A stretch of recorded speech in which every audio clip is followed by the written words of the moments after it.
Le message de la honte, le dérapage de trop pour Jean-Luc Mélenchon. Le leader de la France insoumise a partagé hier une vidéo de la manifestation pro-palestinienne à Paris avec ce message. Voici la France. Pendant ce temps, Madame Braun-Pivet campe à Tel Aviv pour encourager le massacre, pas au nom du peuple français. Je vous propose d'écouter Mathieu Lefèvre, qui est député Renaissance et qui va être avec nous dans une seconde. Mais peut-être avant cela, il y avait la réaction ce matin d'ailleurs de Madame Yael Braun-Pivet. Elle s'est dit très choquée par ce tweet. Elle l'accuse de lui mettre une nouvelle cible dans le dos. Jean-Luc Mélenchon dénonce une absurde police des mots, mais on a compris évidemment que Jean-Luc Mélenchon cherche le chaos. Je pense qu'à un moment, il faudra arrêter d'ailleurs de commenter les phrases de Jean-Luc Mélenchon parce que il n'attend que ça, j'ai envie de dire. Mathieu Lefèvre, bonjour monsieur Lefèvre. Bonjour. Vous êtes député Renaissance et président du groupe d'amitié France-Israël. Vous avez accompagné Yael Braun-Pivet à Tel Aviv. D'abord, j'ai une question juridique à vous poser. Est-ce que vous pensez que les mots de M. Mélenchon, qui n'est pas député, tombent sous le coup de la loi ?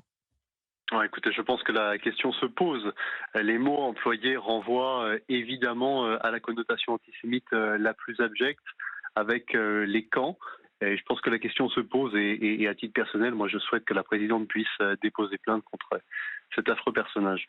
Et comment vous analysez son attitude ? Parce qu'il y a deux options. Il y a celle qui se ressemble d'ailleurs, il y a celle du chaos. C'est-à-dire que c'est un ancien trotskiste, un lambertiste, qui veut effectivement mettre la France par terre et qui, à chaque fois, met une pièce dans la machine. Et puis la deuxième analyse, c'est de voir un cynisme total, un calcul total, et cette volonté de récupérer des voix d'un électorat, en l'occurrence l'électorat musulman. Moi, je pense qu'il ne faut pas confondre les musulmans avec l'antisémitisme électoral de M. Mélenchon. Les musulmans de France ne sont pas antisémites et M. Mélenchon n'a pas le monopole de l'électorat musulman. Vous savez, les premières victimes de ces amalgames, ce sont les musulmans de France qui ne demandent qu'une chose, c'est à vivre en paix dans la République. Mais pour répondre à votre question, je pense qu'il y a des deux.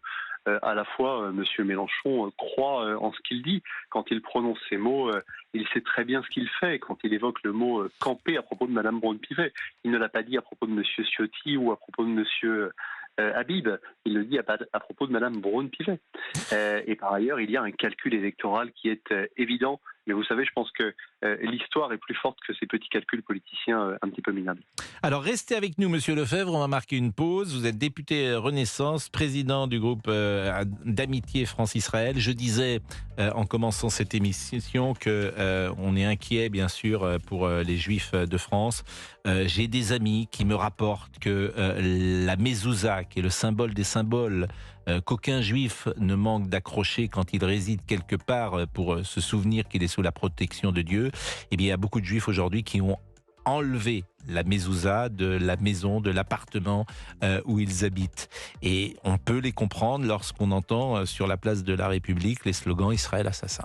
À tout de suite. Vous réagissez et témoignez au 01 80 20 39 21 11h 13h. Vous écoutez Pascal Praud sur Europe 1. Europe 1. Pascal Praud et vous. Merci de nous rejoindre sur Europe 1 11h 13h. Vous écoutez Pascal Praud et vous. Pascal, on vous retrouve avec Mathieu Lefèvre, député Renaissance et président du groupe d'amitié France-Israël. Monsieur Lefèvre, vous avez peut-être entendu Alain Juppé ce week-end. Et Alain Juppé s'est interrogé pour savoir si la question cruciale, disait-il, est de savoir si une forme d'islam peut coexister harmonieusement avec la République. Est-ce qu'il y a une forme d'islam qui est compatible avec la République ? Je veux encore le croire. Ça, c'est les propos d'Alain Juppé. Parce que si la réponse est non à cette question, cela veut dire qu'il y a 4 ou 5 millions de Français musulmans qui n'ont pas de place chez nous. Moi, j'ai été très surpris quand j'ai entendu ça, parce que je rappelle qu'Alain Juppé parlait de l'identité heureuse. Et lui-même s'interroge aujourd'hui, et ça rebondit sur ce que vous disiez tout à l'heure, vous dites, je pense qu'une majorité de musulmans veulent vivre en paix avec la République. Je fais jamais d'angélisme, monsieur Lefèvre. Ces questions sont générationnelles. Je vois que chez les jeunes de 20 ans, les jeunes de 20 ans musulmans ne sont pas les musulmans qui ont 60 ans ou 70 ans. Et je vois une différence. Pour plein de raisons d'ailleurs, parce qu'ils ont été aussi élevés au lait parfois de la rancœur, ils ont écouté des discours hors de France, etc. Et ça m'inquiète. Et je voulais avoir votre sentiment là-dessus.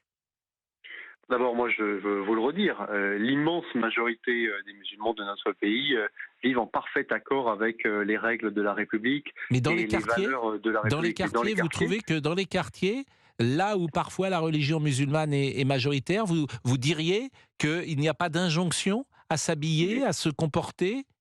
mais dans les quartiers, disons-le clairement, il y a aussi du communautarisme. Il y a aussi, en effet, Ben, c'est là que souvent... la religion musulmane est majoritaire.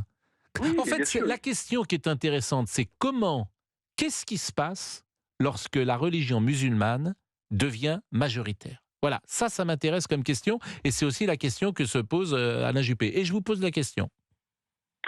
Et, vous savez, je pense que dans notre pays, il faut cesser d'opposer les uns aux autres. M. Juppé, manifestement, est dans un excès. Il ne faut pas considérer que... Alain les Juppé musulmans dans de un France excès, sont c'est quand même paradoxal, si vous me Ses permettez. propos, Il parlait de pardon, mais je trouve l'identité que heureuse. ses propos sont excessifs. Bah, peut-être sont-ils excessifs, c'est-à-dire qu'il ne faut pas se poser la question. Parce qu'on Bien peut sûr que aussi si, il faut dire se poser la que, question. on peut aussi dire qu'à force d'entendre qu'il ne faut pas opposer les gens les uns aux les autres, on en est là aujourd'hui. Ça s'appelle de l'angélisme, Monsieur Mais Lefebvre. c'est Et il est très tout à fait ce que je possible. dis. Bah, c'est ce que vous dites. Vous dites qu'il faut Non, non, arrêter moi, d'opposer les uns aux autres. Comment dire, il y a chez les jeunes musulmans aujourd'hui une volonté d'imposer des codes de vie liés à leur religion, croyez-moi, il faut se poser la question. Il faut Mais vraiment se moi, poser la question. Mais vous savez, il n'y a aucun angélisme quand nous disons que rien ne doit être au-dessus de la loi de la République. Et ceux qui veulent faire prévaloir la loi de leur religion sur la loi de la République doivent être sanctionnés et sévèrement mis de côté. C'est cela que nous disons. Et je dis simplement qu'il faut faire très attention aux discours qui visent à stigmatiser telle ou telle communauté. C'est la meilleure façon, c'est le piège que veulent nous tendre, dans le fond, les communautaristes, en essayant de tester la République. Bah, Nous disons écoutez, que la République est c'est plus Alain forte que Juppé cela. qui le dit, vous voyez, c'est une position que vous avez. Depuis 40 ans, je m'aperçois que tout le monde est sur cette position et que ça ne marche pas. Hein. C'est tout ce Mais que je peux vous savez, dire, Monsieur Lefebvre. regardez C'est-à-dire par que ça fait exemple ce qu'on 40 a ans fait. que j'entends ça et manifestement ça ne marche pas. Et aujourd'hui, il y a 20 000 ou 30 000 personnes place de la République et qui crient Israël assassin. Hein. Ce qui Mais n'existait bien pas sûr. avant. Mais Et c'est puis, absolument... il y a des professeurs qui sont tués, et puis il y a des artistes qui sont menacés, et c'est pas rien quand même ce qui se passe dans la société française. Donc je veux bien hein, qu'on continue de dire ne stigmatisons pas, n'opposons pas les Français Oui. les uns et les autres. Mais moi, je n'ai aucun problème à condamner, et encore heureux, il faut évidemment condamner l'islamisme. Mais de grâce, ne confondons pas l'islam et l'islamisme. Ce sont deux choses tout à fait différentes. Je pense que La les question victimes... à laquelle vous ne répondez pas, qu'est-ce qui se passe dans les quartiers quand la religion musulmane est majoritaire? Qu'est-ce qui s'y passe? Est-ce que les filles peuvent s'habiller comme elles veulent? Répondez à cette question simple. Et ça m'intéresse. Et vous allez y répondre Oui. peut-être après la pause si vous le souhaitez. À tout de suite. À midi, les infos d'Elam Medjahed et Pascal Pro revient juste après 11h-13h. C'est Pascal Pro et vous sur Europe 1. Les 12h03. Europe 1. Europe 1. 11h, 13h. Pascal Pro et vous. Et de 11h à 13h, vous réagissez au 01 80 20 39 21 avec Pascal Pro. On vous retrouve avec votre invité Mathieu Lefebvre, député Renaissance et président du groupe d'amitié France-Israël, Pascal. Et c'est vrai, monsieur Lefebvre, que je trouvais qu'il y avait peut-être dans vos propos ce que j'entends depuis si longtemps, depuis 40 ans. Il ne faut pas stigmatiser la majeure partie, etc., des musulmans de France ne sont pas des islamistes. C'est bien évident d'ailleurs ce que vous dites. Mais en même temps, je m'inquiète d'une jeune génération, et qui le dit souvent? C'est des musulmans que je connais, qui ont 60, 70 ans, qui me disent « Attention, je ne reconnais pas lorsque j'entends ces jeunes musulmans, l'interprétation qu'ils peuvent faire de la religion, et ça m'inquiète. Et je disais, c'est intéressant de voir notamment dans les quartiers, là où parfois la religion musulmane est majoritaire, je vois des effets aujourd'hui qui peuvent m'inquiéter à travers les habillements, les comportements, ce que j'entends également avec des professeurs. Hein. La semaine dernière, monsieur Lefebvre, il y avait une institutrice qui nous expliquait que chaque vendredi, elle emmène sa classe à la piscine, et que chaque vendredi, il y a 3 ou 4 élèves qui ne sont pas là, et ce sont les mêmes. Et vous avez parfaitement raison, mais c'est la raison pour laquelle nous, on n'a pas la main qui tremble face à ce phénomène. Vous savez, quand on interdit l'abaya et le camis, il me semble que c'est une façon de réaffirmer la République sur une volonté d'intrusion du religieux. Quand Gérald Darmanin fait une loi sur le séparatisme et qui crée un délit de séparatisme, il me semble qu'on n'a pas la main qui tremble. Quand Gérald Darmanin encore permet, grâce à la loi, d'aller contrôler certaines mosquées, d'aller s'assurer que leur financement est un financement qui ne pose pas de problème, je pense qu'on n'a pas la main qui tremble. Quand Gérald Darmanin va proposer dans la loi immigration la création d'un délit dès lors que l'on ne respecte pas les valeurs de la République, quand les titres de séjour pourront être rejetés pour ce seul motif, je pense qu'on n'a pas la main qui tremble. Et il faut savoir être ferme, et nous savons l'être, parce que précisément, oui, il y a dans notre République des quartiers qui font séparation, des quartiers où il y a du communautarisme. Et pour autant, moi, je n'assimile pas l'ensemble de nos compatriotes de religion musulmane à cette tentation de séparatisme. Et personne ne le fait, bien évidemment. Eh bien, je vous remercie beaucoup, Monsieur Lefebvre, d'être intervenu et merci d'être intervenu sur l'antenne d'Europe 1 à 12h05. Nous sommes avec Mounir qui écoute notre conversation depuis tout à l'heure. Bonjour Mounir. Bonjour monsieur. Et bonjour merci d'être avec nous. Mounir, quel âge vous avez ? 45 ans. 45 ans. Donc c'est important aussi parce que forcément vous êtes d'une génération peut-être différente de celle des plus jeunes et qui a peut-être une radicalisation qui s'est opérée chez les plus jeunes. Vous nous appelez d'où ? Alors je vous appelle de la Normandie. Bon, et vous êtes au contact de jeunes musulmans chaque jour ? Alors je vous explique. Moi je suis un franco-tunisien. Je suis né en Tunisie. Je suis installé en France depuis 99. Je suis français, fier de l'être. Je suis tunisien, fier de l'être. Et ma religion, c'est quelque chose de personnel. D'accord ? Après, je suis en contact avec tout le monde. Par rapport à mon travail, j'ai mon entreprise, j'ai mes salariés, je connais plein de monde de toutes les religions, de toutes les races entre parenthèses. Et puis c'est un problème d'éducation, on va dire. C'est un problème de compréhension. Après, voilà, comme vous dites dans les quartiers, l'islam, des fois on comprend pas parce que on se sent, voilà, toujours l'islam. Il y a un problème quelque part. Il y a un problème quelque part. C'est pas moi qui le dis, c'est l'institutrice que je cite. L'institutrice, elle a dit quoi ? L'institutrice, la semaine dernière, elle nous dit, voilà, j'ai un père qui est venu me voir l'autre jour, j'organisais une sortie au cinéma, et le père a dit, je ne souhaite pas que ma fille voie des images. Et puis, c'est la même institutrice qui nous explique... Il ne veut pas sa fille, elle va au cinéma ? Oui, il ne voulait pas. Pour quelle raison ? Mais parce qu'il pense qu'il ne faut pas donner des images à une enfant de 9 ans ou 10 ans. Et c'est cette même institutrice qui nous disait, chaque vendredi, il y a une sortie piscine, et vous avez 3 jeunes filles, toujours les mêmes, qui ne viennent pas. Une fois, elles prétextent qu'elles ont mal à la tête, l'autre fois qu'elles sont malades, qu'elles sont souffrantes, etc. Mais c'est une injonction religieuse. C'est-à-dire que manifestement, ces jeunes femmes ne veulent pas se découvrir dans une piscine avec leurs petites camarades. D'accord. Donc, d'après vous, il y a 4 cas. Donc, tous les musulmans, on doit... Mais je ne dis pas ça, Mounir, je ne dis pas ça. Je vous rapporte ce que disent le rapport Aubin. J'entends. Le rapport Aubin, en 2003, il y a 20 ans, expliquait déjà qu'il y avait des comportements qui n'étaient pas... On ne pouvait pas parler de certains thèmes, pourquoi pas à l'école, on ne pouvait pas évoquer certains pans de l'histoire, etc. Donc c'est ça que je vous rapporte. Ça c'est n'importe quoi. On devrait parler de tout à l'école. Mais c'est pas n'importe quoi. Vous avez des élèves qui ne veulent pas. Enfin, là, vous avez une minute de silence qui n'a pas été respectée par je ne sais combien de personnes. Alors, c'est très peu d'ailleurs. C'est très peu, vous avez raison, mais ça existe. C'est inadmissible de ne pas respecter. Je suis d'accord. Quand même, c'est une mort. Quand même, c'est un être humain. Après, le problème, vous n'allez pas juger les autres par rapport à un gamin qui a fait une connerie, qui a 12, 13, 14, 15 ans. Vous voyez ce que je veux dire ? C'est un adolescent. C'est pas moi le responsable de ce qu'il fait lui.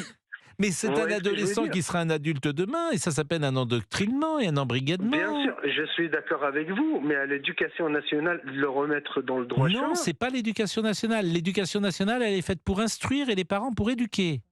Les deux, c'est un complément. Non, c'est pas l'éducation nationale d'élever les enfants. Un enfant qui vit dans un certain milieu... Un enfant qui vit dans un certain milieu, qui est endoctriné, embrigadé, comme ça peut exister au nom de la religion, quelle que soit la religion d'ailleurs. Quelle que soit la religion, il se trouve que, pardonnez-moi de le dire comme ça, mais il n'y a pas de problème, il n'y a pas de catholiques qui tuent aujourd'hui sur le sol de France au nom de leur religion. Ça n'existe pas. Attendez. Il n'y a pas longtemps, il y avait un attentat, c'était fait par un catholique à Annecy, je suis désolé. Ah, on a oublié. Mais non, c'était le... Si. non. Si, Annecy. Non. Mais À non. Annecy, Mais, à Annecy, c'était qui? C'était un catholique. mais non. Mais non, il n'y a pas mais non. Internet, elle existe, on l'a vu. Écoutez, je vous assure, on va pas revenir là-dessus, mais peu importe. Si, ne me dites pas, il n'y a pas. Mais enfin, vous savez très bien que c'est un Syrien qui, vous savez très bien que c'est un Syrien qui essaie sans doute. C'est un chrétien, vous avez dit, un chrétien. Mais enfin, je veux pas, j'ai dit un Syrien, moi, j'ai dit un Syrien, mais je parle. C'est un chrétien. Écoutez, pour moi personnellement, celui qui tue, ne représente pas telle catégorie de personnes, telle religion. Il représente que lui-même, il sera jugé lui-même. Il y a des règles, il y a des codes, il faut les respecter. Pour tout le monde, pareil. Égalité, fraternité, liberté, pour tout le monde, pareil. C'est ça. Tout le monde, pareil. C'est la loi, elle s'applique sur tout le monde. Il faut que ça soit plus ferme. Celui qui a fait une bêtise, il sera puni. Mais c'est pas une bêtise. On est au-delà. Plus grave que bêtise, si vous voulez. Je me suis mal exprimé. En France, ces dernières années, vous avez un attentat qui s'appelle le Bataclan et des jeunes gens qui étaient aux terrasses qui ont été tués au nom d'une religion. Vous avez un prêtre dans une église qui a été tué au nom d'une religion. Vous avez deux professeurs qui ont été tués dans une école au nom d'une religion. C'est tout ce que je vous dis. Il y avait à Nice aussi des gens qui étaient tués au nom de religion. Sauf que dans ces morts-là, il y a aussi des musulmans. Je veux dire, le terrorisme, ils épargnent personne.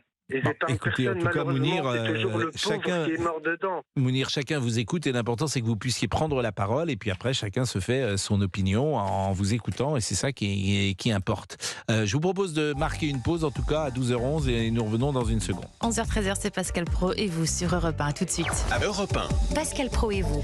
11h-13h, vous écoutez Pascal Praud sur Europe 1 et vous réagissez au 01 80 20 39 21. On était évidemment sur le dossier Mélenchon et on peut écouter ce qu'a dit François Hollande à l'émission Quelle époque sur France 2, c'était samedi. C'est un problème. C'est le problème. Je pense qu'il est le problème de la gauche, justement parce qu'il a défini une ligne qui ne peut pas être majoritaire, parce qu'il a du talent, parce que vous l'avez dit vous-même, il a fait 22%. C'est ça. Donc ça devrait l'amener à une responsabilité. C'est le problème. J'en ai un peu marre d'entendre qu'il a du talent, M. Mélenchon. Je trouve que ses propos devraient être condamnés plus fermement. Ce qu'il a dit aujourd'hui par un ancien président de la République. Et puis je vous propose d'écouter Florence Bergeau-Blaclair, chercheuse au CNRS. Elle était l'invitée ce matin de Sonia Mabrouk sur Europe 1 et sur CNews. Jean-Luc Mélenchon utilise les codes de l'antisémitisme, c'est-à-dire Madame Braun-Pivet campe à Tel Aviv, etc. On comprend ce qu'il veut dire. Jean-Luc Mélenchon est allé chercher l'électorat frériste, islamiste en France maintenant depuis après 2017, je crois. Ça marche bien pour lui puisqu'effectivement il a recueilli 60% des votes des musulmans pour LFI.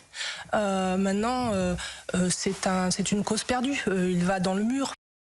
Une stratégie ou un calcul politique selon Madame Bergeau-Blaclair. Et puis, ce qui nous a surpris peut-être, Alain Juppé, qui hier parlait de l'identité heureuse lorsqu'il évoquait l'islam de France, eh bien, il s'est interrogé ce week-end sur Radio J. Écoutez-le.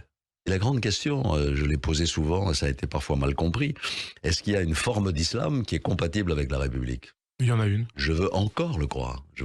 Parce que si c'est non... C'était l'islam de Abdelwahid. Si la réponse est non à cette question, ça veut dire qu'il y a 4 à 5 millions de Français musulmans qui n'ont pas la place chez nous. Et on ne peut pas dire non. Et on ne peut pas l'accepter. Ouais. Mais moi, ma thèse, c'est que c'est aux responsables musulmans de dire voilà ce qu'est notre religion. Voilà pourquoi notre religion est compatible avec la République. Et vous en doutez ou pas quand vous posez cette question? Est-ce que vous en doutez? Ils ont du mal à le dire. Et pour être tout à fait complet sur ce sujet, écoutez de nouveau Florence Bergeau-Blaclair. Je le rappelle, elle est chercheuse au CNRS. Elle a beaucoup travaillé sur ces thèmes-là depuis des années. Et ce qu'elle dit a de quoi nous inquiéter. Que ce soit le CFCM ou la Fédération pour l'islam de France, les discours ne sont vraiment pas clairs. Les condamnations, par exemple, sur les événements d'Israël ne sont pas arrivées. Les appels à la paix sont pour mieux habiller une forme de silence, d'aveuglement, de déni, c'est ça ? On a cette impression et donc je pense que c'est le moment, là, maintenant, pour les Français de voir que ce djihadisme d'atmosphère, en réalité, n'est pas si atmosphérique que ça. Il y a des acteurs, il y a des stratégies. Je crois qu'on ne pourra sortir de cette situation que par la prise de conscience des citoyens, la formation, l'éducation. C'est un mouvement intelligent, nous devons être intelligents. Sinon, ce sera la guerre. Parce que ce qui arrive en Israël, ce qui s'est passé le 7 octobre, arrivera ici. Sinon, ce sera la guerre. Vous entendez, Mounir, et il y a de quoi vraiment être inquiet de ce que nous dit Madame Berger-Blaclair. Et c'est une injonction que j'entends souvent, je ne sais pas si vous l'entendez, de dire aux musulmans, prenez la parole pour expliquer précisément que l'islam n'est pas l'islamisme et que cette voix-là doit être dite et redite, et notamment évidemment dans l'espace médiatique, mais aussi à travers, pourquoi pas, des manifestations. C'est vrai que pour le moment, cette voix-là, sans doute, n'est pas assez entendue, Mounir. Alors, rebonjour. Par rapport à ce qu'elle a dit, madame, franchement, ça fait peur. Atmosphère de guerre, on dirait, voilà, demain il y aura la guerre. Je sais pas, on vit où? On a des exemples, ce qui s'est passé au Liban. En fait, les sociétés multiculturelles finissent parfois par un affrontement. Donc là, on est sur Parfois, c'est pas forcément toujours. Voilà. En fait, la vérité, c'est que c'est une société multiculturelle, lorsque les cultures deviennent quasiment, ou les mœurs à égalité, elle est en confrontation. C'est ça. Si vous avez que 5% d'une autre culture, elle s'assimile, elle s'intègre. Bon, là, il y a effectivement possibilité. Mais ce n'est pas la question que je vous disais. Est-ce que les musulmans doivent prendre la parole? Ça, c'est la question. Ouais, les musulmans, ils doivent prendre la parole pour expliquer quoi? Pour expliquer précisément que l'islam est compatible avec les valeurs de la République, qu'il ne faut pas confondre islam et islamisme, que les injonctions de l'islam n'entrent pas dans la vie d'un musulman sur le plan politique, j'ai envie de dire, qu'il ne se détermine pas par rapport à sa religion.